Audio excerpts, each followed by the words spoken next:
At this very moment, all over the world, giants of industry are negotiating deals involving vast sums of money. This, my friends, is called commerce. So you see, JB, buying amalgamated steel for $13 billion would allow you to make more safety pins than any of your competitors. It's a deal, BJ. Do you have a pin? Here you are. Not pen, pin. And this vast world of commerce also includes the little village of Foggy Bog, Wisconsin, where at this moment another negotiation is going on. So you see, JB, your purchase... I told you before, I don't want any Wigglesworth Indian Guide election. Now get out of here. Gee, Professor, he's got what they call sales resistance. There is no such thing as sales resistance, Wilberforce. Fillmore.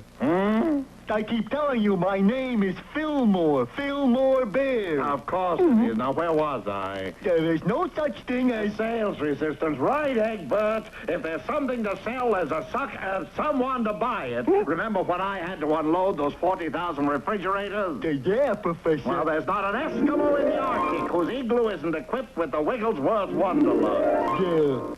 Imagine, Professor, all them Eskimos sitting around waiting for their refrigerators to defrost. Yes, but lately, Alfredo, I just don't have the same get up and go. Maybe you're getting old. Oh, nonsense. It's just that peddling from door to door doesn't offer enough incentive for a creative person such as I. I was destined for a nobler profession in life, Father. I must go onward and upward. Okay, let's go, Professor. I can't. Something keeps holding me back. The memories of long ago? No, my foot is caught in this door. You see, Albrecht, ever since I was a small boy, I knew I was destined for bigger things than Wigglesworth Indian Guide. My mother used to tell me, Waldo, hitch your wagon to a star. And by George, this may be it. It's coming. I can see it. Hooray!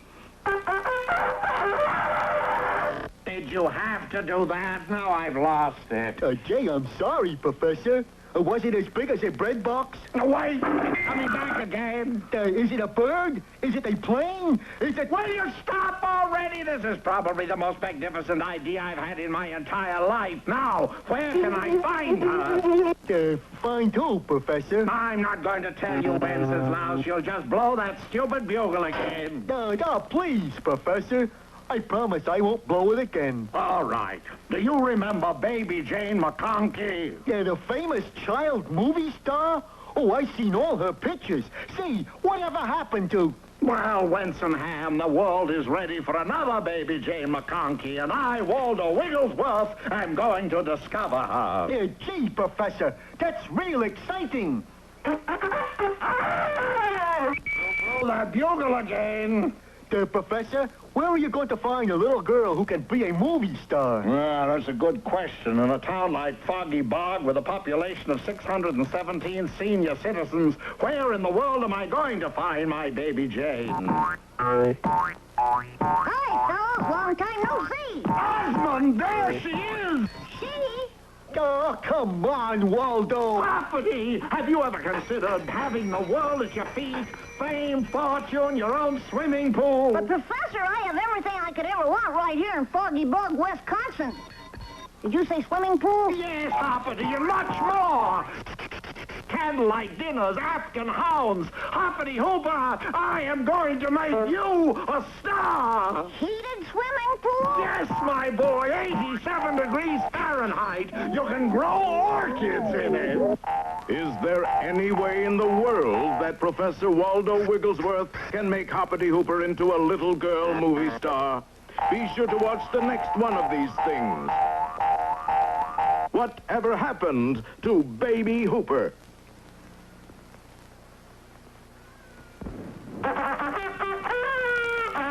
Well, here we go, kid. Back to the land of situation comedy. As you will remember, in our last episode, Professor Waldo Wigglesworth promised to make Hoppity Hooper a star. Hoppity was a little reticent at first, but when the professor mentioned Your very own swimming pool, my boy. Hoppity was starstruck. What do I have to do, Professor? Well, first of all, we need a long blonde wig. A long blonde wig. Naturally, my boy, how else can you appear in my box office smash? What box office smash? Son of Baby Jane. Professor? Yes, Egbert? Whatever happened to Baby Jane? But, Professor, I want to be myself. Gee, I can dance and sing, and I can do terrific bird calls. Listen. That was a bird call? Sure, that was a Baltimore Oriole. Sounded more like an Arizona horned toad. It's got kind of a beat to it, though, Waldo. Listen.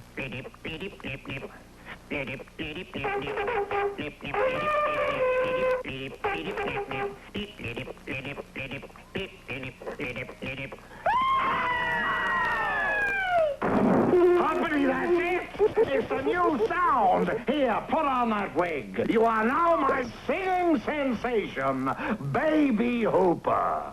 And so, almost overnight, Baby Hooper was the new croak and roll sensation. Come on, all you folk. Yeah, yeah. Come and do the croak. Yeah, yeah. Hold your breath and stomp your chest, and that's the way they croak. Yeah, yeah. Teenagers all over the nation picked up the new sound almost immediately. Hoppity's croak swept the nation. Now, Leon, tell the class where is the capital of the United States. D.C., teacher. That's right, Leon. D.C. is correct. Pardon me, buddy, but could you spare a cup of coffee? I'm sorry, but I don't have a on me. And ladies and gentlemen, if you elect me to office, I promise to put an end to, and furthermore will increase, and you will have air in every pot. You may not agree with what he has to say, but you have to admire his... Come on, all you folk. Yeah, yeah. Come and do the croak. Yeah, yeah. Hold your breath and thump your chest, and that's the way to croak. Yeah, yeah. Do you realize, Fillmore, that we have made the entire nation Baby Hooper conscious? Our fame and fortune is made. All we have to do is sit back and exploit Hoppity Hooper. Here comes Hoppity now. Oh, what's the matter, Hoppity? You look a little depressed. I want to be loved. Loved, but Hoppity, the entire country loves you. You're getting more fan mail than Lassie. But it's not me they love. Well, who then, Hoppity? It's my... I'm nothing but a new sound. Life is but a sound, Hoppity. A poor player who struts and frets his hour upon the stage, and then is heard no more. It is a tale told by an idiot, full of sound and fury, signifying nothing. Well, can I get rid of this blonde wig? The wig? The wig that's part of your image, Hoppity. That wig is a symbol. What do thousands of people do when they see that gorgeous blonde wig? They go. Yes, it's amazing, isn't it, Fillmore, how people become affected by a fad? First the twist, then the mashed potato, and now the croak. Well, old friend, I'm certainly glad that we have the intelligence not to be affected. Huh, Fillmore? Fillmore! Not you, too! Why, this is the most... Don't tell me that you're affected by my image, Waldo. Shut up, boy, and hand me that wig. Will Waldo get back his voice? Has the whole world gone? Tune in next time and see, pardon me, but your image is showing. Or turn in your wig, Waldo. I'd know you anywhere. In our last episode, if you will recall, everyone was doing the croak. Come on, all you folk. Yeah, yeah. Come and do the croak. Yeah, yeah. Hold your breath and thump your chest, and that's the way to croak. Yeah, yeah. Even Waldo was doing it. Come on, all you folk. Yeah, yeah. Come and do the croak. Yeah, yeah. Hold your breath and thump your chest, and that's the way to croak. Yeah, yeah. Nitty, nitty, nitty. The whole world had gone croaky. The only one who kept his wits about him was Hoppity Hooper. Waldo Wigglesworth, you have created a monster. Nitty, nitty, nitty. Waldo Wigglesworth, I'll never croak again. Waldo, Waldo. Nitty. Hoppity, realizing that Waldo Wigglesworth was beyond reasoning, sprung off in search of a cure for the whole croaky situation. Come on, all you folk. Yeah, yeah. Come and do the croak. Yeah, yeah. Hold your breath and thump your chest, and that's the way to croak. Yeah, yeah. Honey, we don't do that anymore. I mean, baby, the croak is out. The croak is out. I mean, you are something else, sweetie. The croak went out with the chili bowl habit. There's a whole new sound called the boing. The boing? Boing, boing, boing. What did she say? She said boing. Boing? Boing, boing, boing. Boing, boing, boing. Come and do the boing. It's not hard to learn. You grab your goil and take a twirl, and then you do the boing. Boing, boing, boing. And sure enough, the croak was out, and the boing was in. Everybody was doing the boing. Come and do the boing. It's not hard to loin. You grab your goil and take a twirl, and then you do the boing. Boing, boing, boing. Then I can go back to my own sweet, lovable image. Just plain Hooper. Poor Waldo Wigglesworth. Did you say Waldo Wigglesworth? Where is he? Boing to me. Well, Oh, come on, take me to him. but, I just knew he was near. His magnetism is drawing me to him. but we're going the wrong way. Professor Waldo is over there. Oh, Hoppity, my boy. I know this is going to break your heart, but... Confound it, Fillmore. I'm having a hard enough time bringing this to Hoppity without your interference. But, Waldo... You see, Hoppity, the public is very fickle. Though I don't know how to tell him, Fillmore, I hate to see a grown frog cry. Well, Hoppity, you know, 1 minute it's the croak, and the next... Oh, you tell him, Fillmore, I just can't seem to do it. And the next minute, it's the... Boing. Why, you did that rather well, Fillmore. But I didn't do it, Professor. Oh, my, oh, my. Susan Swivelhips, don't tell me you're the boing girl. But who else, sweetie? Do you remember the last time we saw each other, Waldo? Well, I can explain that, my dear. You left me waiting at the altar. But the sheriff was coming. We had to get out of there. Not only did you leave me at the altar, but you left me holding a hot bottle of Wigglesworth Indian elixir. Waldo! Waldo! Boing. Boing.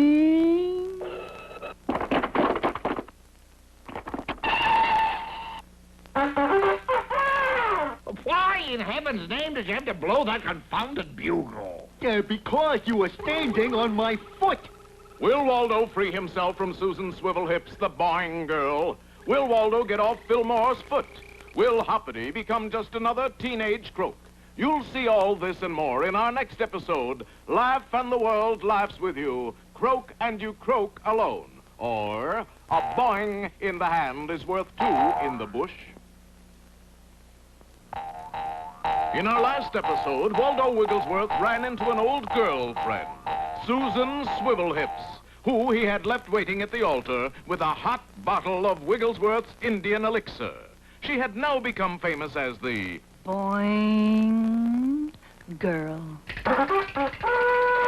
What was that for, Fillmore? You were standing on my foot. Well, I'll get off your foot just as soon as the boing girl releases my collar. And I will let go of your collar just as soon as we're married. Married? Me?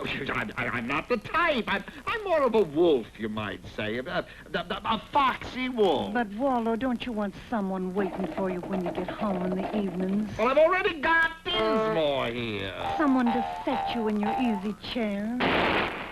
Someone to take your shoes off. Those aren't shoes, and that's me. Even read the comic strips to you. But Susan, at heart, I'm just a rolling stone. And Waldo slipped out of Susan's grasp and dashed away. Fortunately, Susan had thought to tie a rope around his ankle.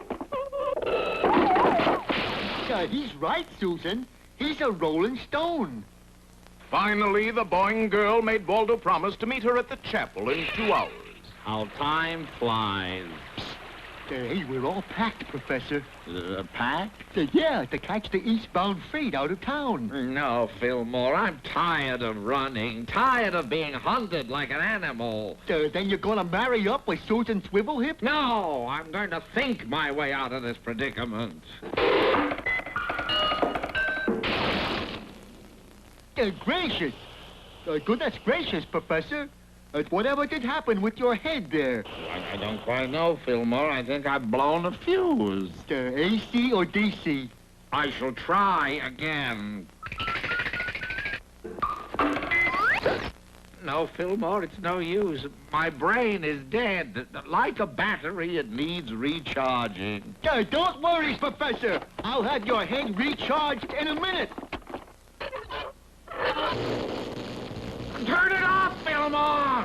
To fully charge, turn on current all the way for 1/2 hour. Turn it off, Fillmore! You're lucky, Waldo. You ain't got no dead cells.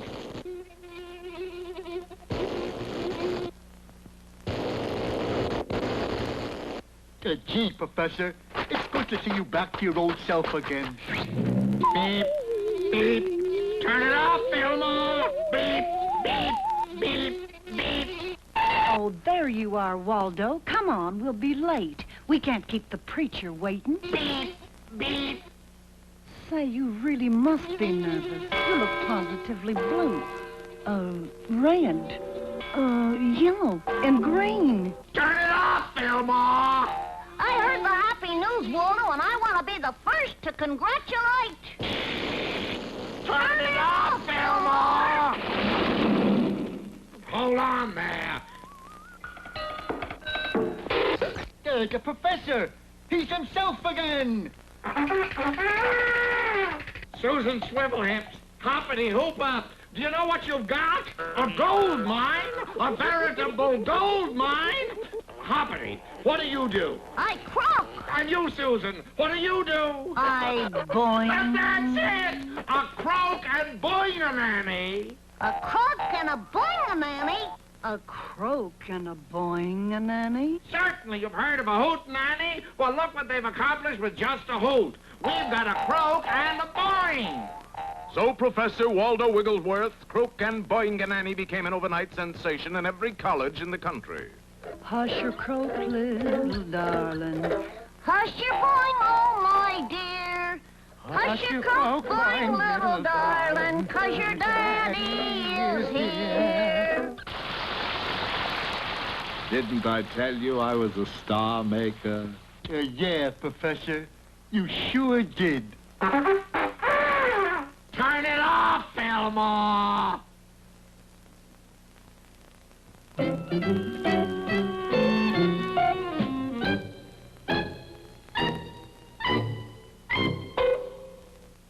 Well, folks, it's... Hoppity, haven't you forgotten something? Oh, yeah, wait a minute. And now, here are some scenes from our next show. You better notify the police. What for? He didn't do nothing. They'll help us find him. Oh, yeah. And Fillmore and Hoppity started back across the lot. But as they drew near the truck, Oh, Come on, Fillmore. I don't think I'd better. How come? On account of something has got me by the ankle. And I think Oh! well, now we'll never know what Fillmore thought, for when Hoppity hopped to the hole, It's empty. Gee, this is awful. What am I gonna do?